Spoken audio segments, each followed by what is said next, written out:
she should be put before a Sharia court and tried, and if found guilty, of course she will face capital punishment. She's not a Muslim, Anjum. She's not a Muslim. She doesn't believe what you believe. Before you don't believe in liberty. Welcome back to The World Over Live. That was Imam Anjum Chowdhury responding to Sean Hannity of Fox News when asked if Pamela Geller should be put to death for hosting a cartoon competition. Amid calls from the Muslim community to curtail some speech, the question arises, should free speech yield to religious sensibilities? To discuss is attorney, Harvard Law professor, and author of the book Terror Tunnels, The Case for Israel's Just War Against Hamas, Alan Dershowitz joins us from Manhattan. Thanks for being here. Thank you. Now, Mr. Dershowitz, the entire Geller event, let's face it, it was provocative, it was incendiary. Isn't there a responsibility to use free speech well? Shouldn't there be?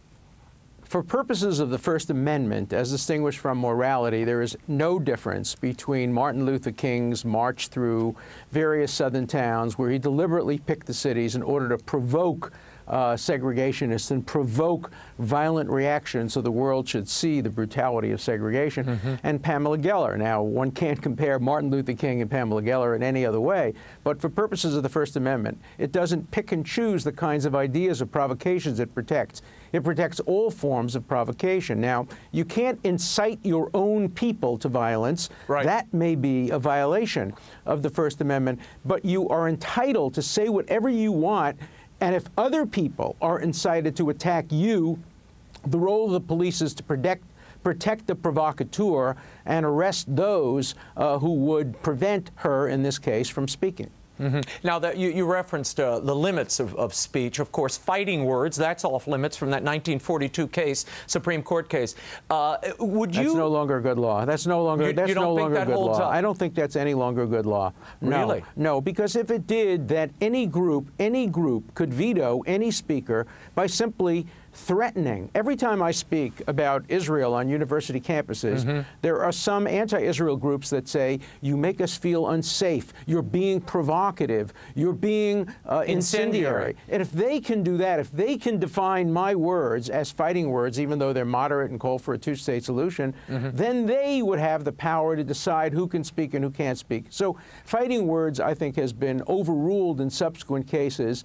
Take, for example, the young man who wore a jacket into a courtroom which had F blank, blank, blank, the draft. Those were very provocative, incendiary words. Or that church that used to picket funerals of soldiers. Right. The Supreme Court has consistently upheld provocative speech, and it ought to do so.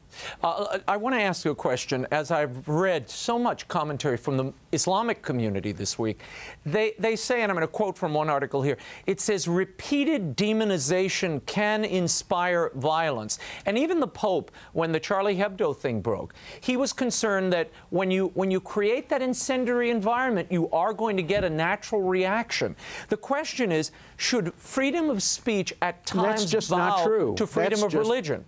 No, that's just not true. When Farrakhan makes horribly provocative statements against Jews, Jews don't go and try to kill him. When imams preach in churches all over the world demonizing Jews, Jews don't try to kill them. Christians don't try to kill them. Only radical Muslims today are using threats of weapons, fatwas, going after Salman Rushdie, going after Theo Van Gogh, going after Charlie Hebdo. No, you don't allow people in the name of religion to censor provocative or even outrageous speech. To do so is to encourage people like the censors and the fatwa issuers to do more and more of that, to say, we're offended, so you can't speak. That would mark the end of the First Amendment, essentially. Mr. Dershowitz, do you believe, and it sounds like what I'm hearing anyway, is that there's something inherent to Islam that is generating this tension in these democracies around the world? Is that what you're saying? Is there something inherent in radical Islam? No, I don't think there's anything. There's nothing inherent in Islam. There's something inherent among some radical Muslims, and it's not only from the bottom. It's from the top down in places like Iran, where the fatwas were issued. So you have very distinguished imams who are now calling for the use of violence against people who offend the Prophet. And, you know, Islam has the right to impose itself on its own followers. But Islam can't tell me what to draw and what not to draw. And certainly the law can't support Islam trying to tell people from other faiths or no faith how to comply with Islamic sensibilities. Now, I would myself choose not to publish a cartoon that was offensive to my friends in the Muslim community. Right. But they can't use the law and they can't use violence. They have to enter into the court of public opinion and try to persuade people like you and me not to do it. No, I tend to agree with you. I think that because you can do it under free speech, you shouldn't always do it. And I think this was provocative, but you got to defend their right to do it in a democracy, and particularly in this one.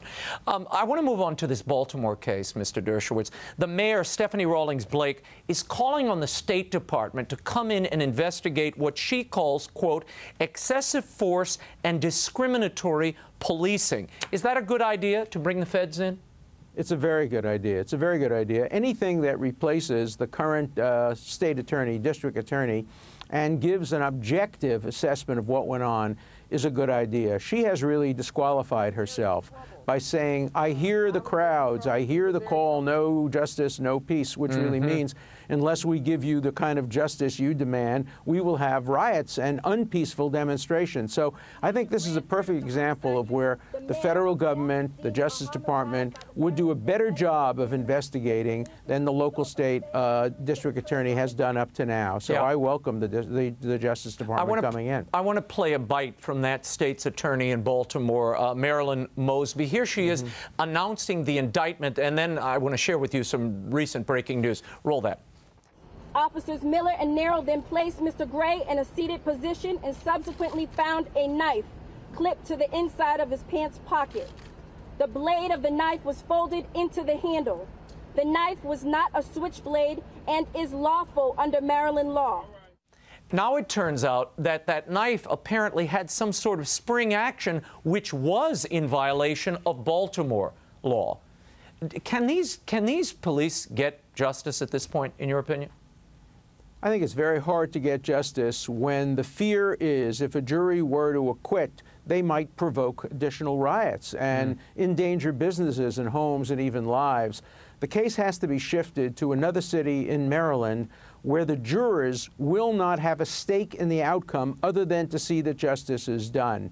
Right now, there's too much violence in the air and too many threats to fear that there might be mob justice, crowd justice, instead of objective justice.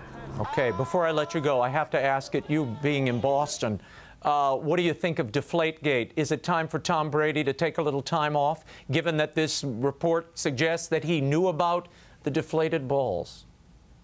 Well, the report says it's 51-49 that he knew, so it's almost as likely that he didn't know under the report that he did know. This standard of evidence by a preponderance is an extremely low standard.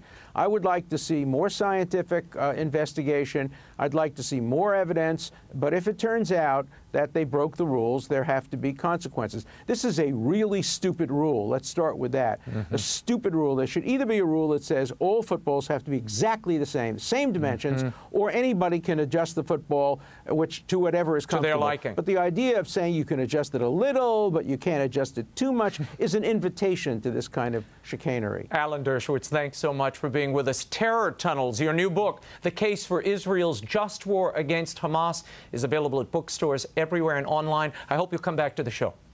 Love to. Thank you.